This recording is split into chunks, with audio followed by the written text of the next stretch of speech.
Friends, Ramayanam ఆ పేరు చెవిన పడగానే అంతులేని శక్తి ఎక్కడి నుంచి వస్తుందో తెలియదు. వాల్మీకి మహర్షి రాసిన ఒక ఉత్తమోత్తమమైన మానవుడి జీవనయానం, ఒక ఉదాత్తమైన చరిత్ర. పితృవాక్య పాలన, సోదర ప్రేమ, ఏకపత్ని వ్రతం, ప్రజారంజక పరిపాలన, స్నేహధర్మం, సేవానిరతి, రాజనీతి, ఇలా ఒక్కో విషయం వింటూ ఉంటే మన రోమాలు నిక్కబుడుచుకొని గుండె లోతుల్లో ఎక్కడో తడుతూ ఉంటాయి. రామాయణం హృదయ సంబంధి. అంటే మనం రామాయణం చదువుతున్నప్పుడు మన హృదయంలో ఏదో ఒక మూల తెలియని కదలికలు వస్తూ ఉంటాయి.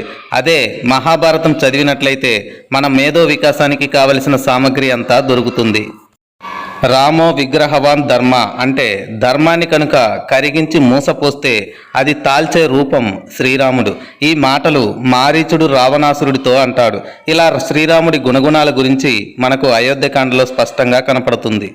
ప్రశస్తమైన బుద్ధి గలవాడు, మధురముగా అంటే తీయగా మాట్లాడేవాడు, చక్రవర్తి తనయుడు, మహాదానుష్కుడు, సంపదలోనూ శౌర్యంలోనూ తనతో తులతూగగలిగేవాడే లేడు. అయినా కించెత్తు గర్వం లేకుండా తానే అందరినీ ముందుగా పలుకరిస్తాడు. శత్రువుల విషయంలో కూడా ప్రియవచనాలే పలుకుతాడు. ఇలా రాముని గుణాలు ఇవి అని ఏమి చెప్పగలం? సకల సుగుణాభి రాముడు, సర్వలోక మనోహరుడు. లోకంలోని సద్గుణాలన్నీ ఒకచోట చేరి రూపం దాలిస్తే ఆ రూపమే శ్రీరాముడు. ఏ విధమైన ఆలోచన లేకుండా మనం నిత్యం ఎన్నో తప్పులు చేస్తూ ఉంటాం. ఒక జీవన కాలంలో లెక్క వేస్తే వాటి సంఖ్య వేలల్లో ఉంటుంది. అదే మన పిల్లలకు రామాయణ పారాయణం అలవాటు చేసి రామకథను చెప్పవలసిన విధంగా చెబితే ఆ రామకథ సుధా రససారం రంగరించి వారి ఉగ్గుపాలలో పోసి పెంచితే జీవన గమనంలో వచ్చేటటువంటి ఆటుపోట్లు ఎదుర్కొనే శక్తి లభించడమే కాకుండా జీవితంలో తప్పులు పొరపాట్లు దొల్లినప్పుడు దిద్దుకునే శక్తి కూడా లభిస్తుంది.